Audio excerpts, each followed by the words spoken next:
İnanılmazdır bu nəticəyə bax. Əgər mənim kimi bitkilərinlə uğur qazanmaq istəyirsənsə, hətta həmişə sənə çətin gələn o bitkilərlə belə qal burada.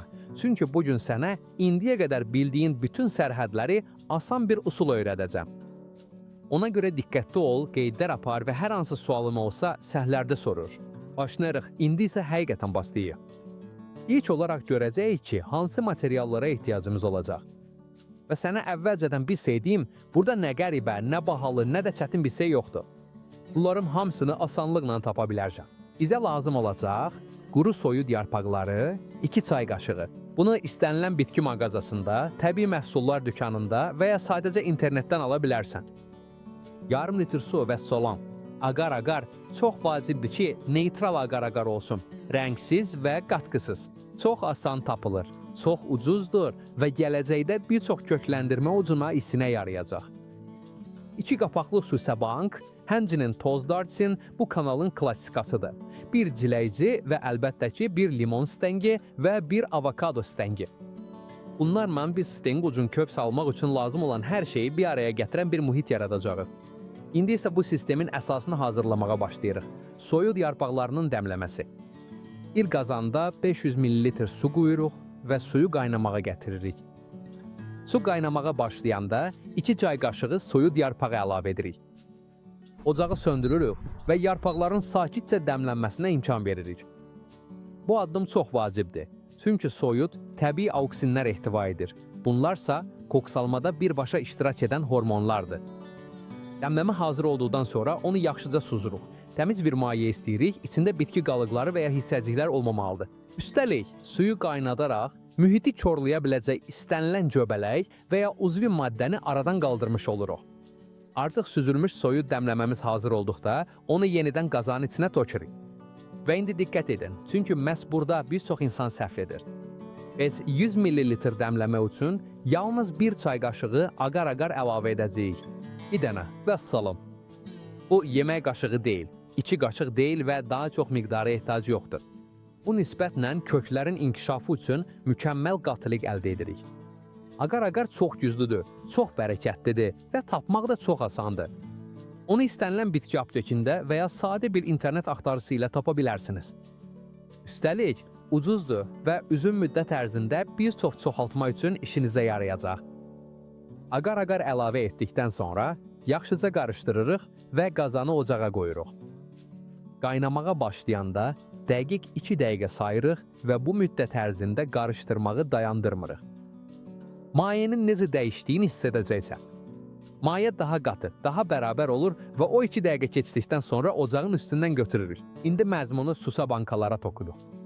Mayeni bərabər şəkildə boluruq. Bir banka ucun 250 ml, digər banka ucun da 250 ml. Çox vacibdir. Bankalar tamamilə təmiz və yaxşı dezinfeksiya olunmuş olmalıdır. Bunu etdikdən sonra sadəcə məzmunun soyumasını gözləyirik. Soyuyanda agar-agar bərkiyir və sabit bir jelə kimi qat yaradır. Bu, stilin həftələrlə inkişaf edəcəyi mühit olacaq və biz daim nəzarət etməyə ehtiyac duymayacağıq. Mühit soğuyana qədər biz stilləri hazırlayırıq. Bir limon ağacından və bir avokado ağacından stil kəsirik. Olçusu elə olmalıdır ki, tamamilə bankanın içinə yerləşsin, çünki sonra bankanı bağlayacağıq. Kəsmə işləri bitdikdən sonra burada vacib bir məqamı aydınlaşdırırıq. Bu usulda aloe vera istifadə etməyəcəyik. İstifadə edəcəyimiz isə uyudulmuş darçındır. Darçını yalnız yaralara, stilin dip hissəsinə tətbiq edirik. Hər hansı bir kəsik olan yerdə bütün stili örtməyə ehtiyac yoxdur. Yalnız acıq toxuma olan sahələrə çəkmək kifayətdir. Darçın çox güclü təbii göbələk əleyhinə vasitədir və ilk həftələrdə bizi qoruyacaq. Artıq darcını təmizləyirik və hazırdır. Agar-agar artıq soyuyub tam bərkiyəndə stilləri içinə yerləşdiririk. Onları ehtiyatla yerləşdiririk ki, möhkəm dayansınlar və özlərini tuta bilsinlər. Muritozu stilləri saxlayacaq. Burada stil lazım olan hər şeyi tapır. Soyuddan alınan təbii hormonlar, daimi nəmlik, yüksək rütubət, sabit bir mühit. Məhz buna görə bu sistem başqa üsulların uğursuz olduğu yerdə işləyir. Bankaları bağlamazdan əvvəl çox yüngül bir profilaktik vasitə tətbiq edirik. Onu hazırlamaq üçün 1 litr suya ehtiyacımız var, bir cimdik darçın əlavə edirik, yaxşıca qarışdırırıq və incə bir parça və ya qəhvə filtri ilə suzuruq. Hazırladığımız məhlulu sprey hissəsinə tokuruq və çox nazik bir qat şəklində bir dəfə püskürduruq. İndi bankaları yarım kölgəyə boyur. Heç vaxt birbaşa günəş işığı yox, həmişə dolayı işıq olmalıdır. Əgər isti bir mühitin varsa, daha yaxşıdır. İsti hava prosesi sürətləndirir, soyuq isə ləngidir. Bu sistemin saxlanılması çox sadədir. Əvvəl hazırladığımız darçin əsaslı təbii göbələk əleyhinə profilaktik vasitəni təxminən hər 4-5 gündən bir tətbiq edəcəyik. Bəs bu nə üçündür? Bu, sırf stilin göbələk inkişaf etdirmə ehtimalını aradan qaldırmaq üçündür. Çünki o, çox yüksək rütubətli bir mühitdə yerləşir. Bizim üçün bankanın içində göbələk inkişafı heç bir halda maraqlı deyil. Daha güclü kimyəvi göbələk əleyhinə vasitə də tətbiq oluna bilər, amma ideal olaraq darçin əsaslı təbii göbələk əleyhinə vasitə kifayət qədər effektlidir. Bundan əlavə, gigiyena çox vacibdir. Həmsə stillə işləyərkən və ya bankaları açarkən əllərimizin çox təmiz olmasına diqqət etməliyik və mümkün qədər az küləkli, təmiz bir mühitdə bunu etməliyik. Biz yüksək rütubətə məruz qalan orqanik materialla işləyirik və bankanın içinə düşən istənilən sporun inkişaf etmə ehtimalı çox yüksəkdir. Buna görə də hər 3-4 gündən bir bankanı bir neçə saniyəlik açırıq, biraz havalandırırıq, profilaktik spreyi püskürdürük və yenidən bağlayırıq. Bu, sistemi bütün proses boyu təmiz, stabil və problemsiz saxlamaq üçün tamamilə kifayətdir. Bu cür çoxaltma usulu ən yaxşı halda ayın azalan fazasında həyata keçirilir. Bu, sehirli bir şey deyil, amma müsahidə olunub ki, bu fazada sirə daha çox gövdənin aşağı hissəsində toplanır və bu da kök atmanı asanlaşdırır. O məcburi deyil, amma vaxtı seçmə imkanın varsa, ayın azalan fazasında etmək daha yaxşıdır. Nəhayət, hamımızın səbirsizliklə gözlədiyi an gəlib çatdı. Artıq təxminən 6 həftə keçib və bax gör necə görünürlər. Bax, nə gözəllikdir. Tam inkişaf etmiş köklər, sağlam köklər, ağ və aktiv köklər. Bütün bunlar tamamilə təbii bir mühitdə, aqressiv kimyəvi maddələr olmadan və özümüzü yormadan əldə olunur. Sadə bir usulla, slamın inkişafı üçün lazım olan hər şeyi təmin edən sabit bir sistemdən istifadə edərək qibdə ediləcək nəticələr əldə edirik. Və indi artıq slamımız bu vəziyyətdə, bu səviyyədə koklara sahib olduqda növbəti mərhələyə keçirik. Və indi çox vacib bir hissə gəlir. Bir çox insanın nəzərə almadığı və əvvəlki bütün əməyin boşa getməməsi üçün açar olan bir hissə. Slam artıq inkişaf etdikdən və yaxşı formalaşmış kökləri olduğunu gördükdən sonra onu istənilən şəkildə çıxara bilmərik. Burada slamı dartmaq olmaz. Çünki mühit jel halındadır və aqar-aqar bərkiyib, ona görə də çox ehtiyatla davranmaq lazımdır.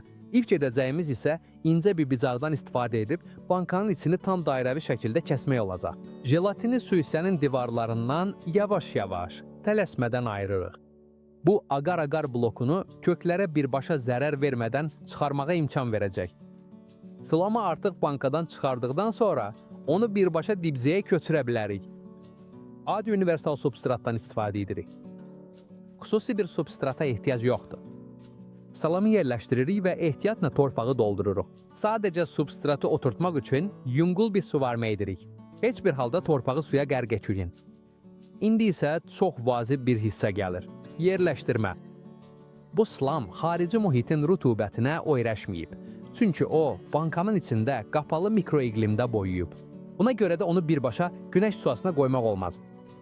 Onu yarım kölgə, dolayı istiq olan bir yerə qoyuruq və tədricən uyğunlaşmasına imkan veririk. Bundan əlavə, nəzərə almaq lazımdır ki, koklər suda, torpaqda yox, su mühitində boyuyub. Ona görə də səbirli olmalıyıq. Bu uyğunlaşma prosesi adətən təxminən 7-10 gün çəkir. Bu müddət ərzində sadəcə müşahidə edirik. Görəndə ki, stil möhkəm dayanır və normal şəkildə inkişaf etməyə başlayır, bilirik ki, uyğunlaşma düzgün keçib. Və gördüyün kimi, burada heç bir qəribə fənd yoxdur. O, çox təbii və çox sadə bir üsuldur. Bu, adətən sənə acıqlamaq istəmədikləri böyük sirlərin biridir. Əgər bu video sənə faydalı olubsa, mənim kimi bitkiləri sevən biri ilə paylaş. Bəyəndinsə, like elə və mənə kömək et ki, bu cür məzmun daha çox insana çatsın. Çünki belə şeylər adətən paylaşılmır. Əgər hər hansı bir sualın varsa, aşağıda sərhlərdə yaz. Mən də heç bir öhdəlik olmadan sənə kömək edəcəyəm. Buraya qədər gəldiyin üçün çox sağ ol və növbəti videoda görüşərik.